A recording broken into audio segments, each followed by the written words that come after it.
चलो देखो बेटा बोर्ड की तरफ स्टार्ट करते हैं, ध्यान से सुनना। CBSE previous year question triangles. देखो बेटा ये जो मैं आपको पहला क्वेश्चन करा रहा हूँ ये पहले थ्योरम थी, अब आजकल क्वेश्चन में कन्वर्ट हो गया। इसे एंगल बाइसेक्टर थ्योरम कहते थे। ये क्या है, एक ट्रायंगल है एबीसी, इसमें इस एंगल ए का ये बाइसेक्टर है, AD is bisector of angle BAC. आपको ये प्रूफ करना, ध्यान से सुनना बेटा, क्या प्रूफ करना, देखो A B upon A C equal to B D upon D C. तो ये बीपीटी से होगा। अब ऐसे देखने में तो लग नहीं रहा ना बीपीटी से होगा। अब बीपीटी में तो पैरेलल लाइन होनी चाहिए, इसमें तो कोई पैरेलल है नहीं, तो पैरेलल आपको बनानी होती है। इसमें कंस्ट्रक्शन है, वो कंस्ट्रक्शन देखो आप। इसकी कंस्ट्रक्शन ये है, यहां से आप एक पैरेलल लाइन खींचेंगे, this is parallel to this, लिखो मत सुनो, और इसको ज्वाइन कर दो। ये सीई जो है, CE is parallel to AD, draw CE which is parallel to AD and join AE, A से E को ज्वाइन कर दिया, ठीक है। तो अब लग रही है ना बीपीटी, ये इसके पैरेलल है। अब किस किस ट्रायंगल में लगेगा बीपीटी बताओ, ये बड़े वाले ट्रायंगल पैरेलल होने के। बीपीटी याद है सबको, बीपीटी क्या होता था कि अगर एक ट्रायंगल है, ये लाइन इसके पैरेलल है, तो this upon this equal to this upon this, ratio equal हो जाती है, यही थी ना बीपीटी। तो बीपीटी किस ट्रायंगल में लग रही है बताओ, ट्रायंगल कौन सा है, बीसीई, बड़े वाले ट्रायंगल में this line is parallel to this line.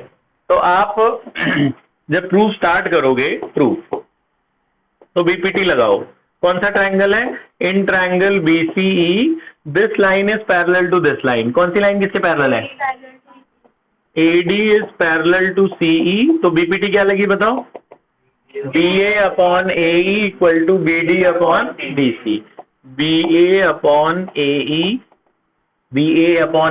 Equal to BD upon DC। इसको पहली क्वेश्चन लिखना और यहाँ रीजन लिख देना बाई बीपीटी और छोड़ देना। यहाँ तक बात समझ में आ गई? अच्छा, अब ये बाइसेक्टर है, बाइसेक्टर का मतलब ये दोनों इक्वल है ना, इसका नाम दे देते हैं x, इसका नाम दे देते हैं y, x और y इक्वल है, आपको पता है। अब आप देखो जरा, ये इसका नाम मैं दे देता हूं 1, इसका नाम दे देता हूं 2, ठीक है। जो y है वो 1 के इक्वल होगा, बताओ क्यों, ऑल्टरनेट एंगल। ऑल्टरनेट ऐसे z बनता ना, याद है ऑल्टरनेट, याद है सबको, जब दो लाइन पैरेलल होती है तो this angle equal to this angle, ये ऑल्टरनेट एंगल होते हैं। This line is parallel to this line, तो y किसके बराबर होगा, 1 के। तो आप बोलोगे जी कि y बराबर होगा 1 के, और x किसके बराबर होगा, y बराबर 1 के रीजन क्या लिखोगे यहाँ, ऑल्टरनेट एंगल, और x किसके बराबर होगा 2 के, हाँ कॉरेस्पॉन्डिंग एंगल। याद है ये वाला एंगल, इन एंगल्स को क्या कहते थे, कॉरेस्पॉन्डिंग एंगल, है ना। This angle equal to this angle, तो x किसके बराबर होगा 2 के। यहाँ रीजन क्या लिखेंगे, कौन सा एंगल है ये, कॉरेस्पॉन्डिंग एंगल, कॉरेस्पॉन्डिंग एंगल। अब जरा देखो x और y इक्वल है, क्यों इक्वल है x और y, क्योंकि गिवन है, क्योंकि ये बाइसेक्टर है उसका, है ना। x और y इक्वल है क्योंकि AD is bisector of BAC। ये रीजन सब चीज के लिखना बेटा, यहाँ तक बात समझ।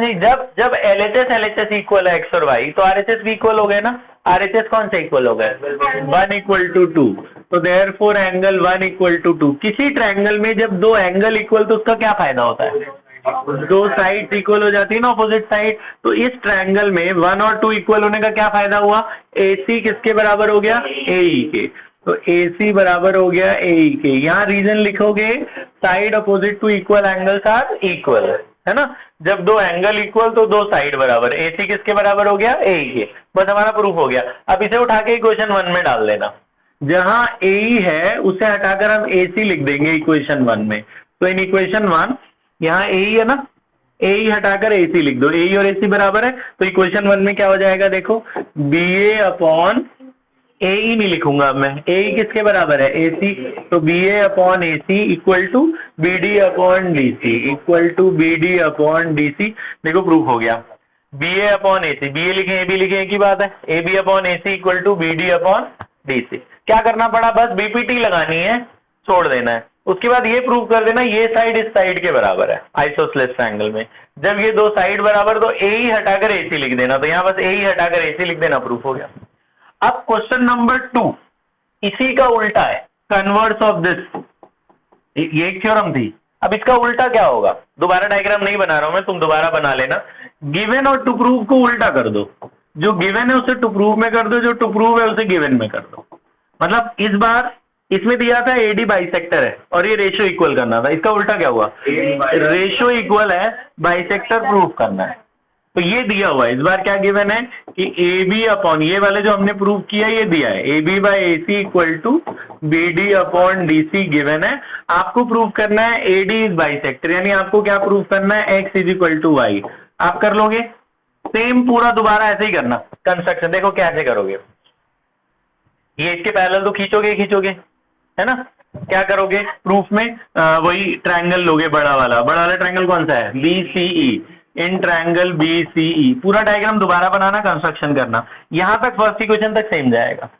क्या इक्वेशन बीपीटी लगाओगे ना इस बड़े ट्रायंगल में, क्या होगा, B A upon A equal to B D upon D C, B A upon A equal to, बोलो, B D upon D C, B D upon D C. यहाँ वो बता देना कौन किसके पैरेलल है, ए डी पैरेलल है CE के, तो बाई क्या लिख दोगे यहाँ, बीपीटी और पहली इक्वेशन करके छोड़ दोगे।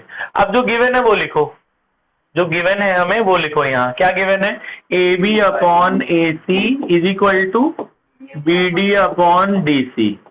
ये दूसरी इक्वेशन। आप जरा पहले दूसरी में देखो कुछ इक्वल है, फर्स्ट और सेकंड में आर एच एस इक्वल है ना पूरा। जब आर एच एस इक्वल तो एल एच एस इक्वल, तो फ्रॉम 1 and 2 हम ये कह सकते हैं कि if L H S are equal तो R H S are also equal. तो फ्रॉम 1 and 2 हम ये कह देते हैं, from 1 and 2 this equal to this, B A upon A equal to A B upon A C, है ना। अब आप देखो बी ए और ए बी के की बातें कट गए, तो क्रॉस मल्टीप्लाई करा तो ये दोनों इक्वल हो गए ना आपस में, है ना। ये इधर आ जाएगा 1 से ये इधर, तो ए सी किसके बराबर हो गया, ए के। जब दो साइड इक्वल हो गई तो दो एंगल इक्वल नहीं हो गए, तो एंगल 1 किसके बराबर हो गया, एंगल 2 के।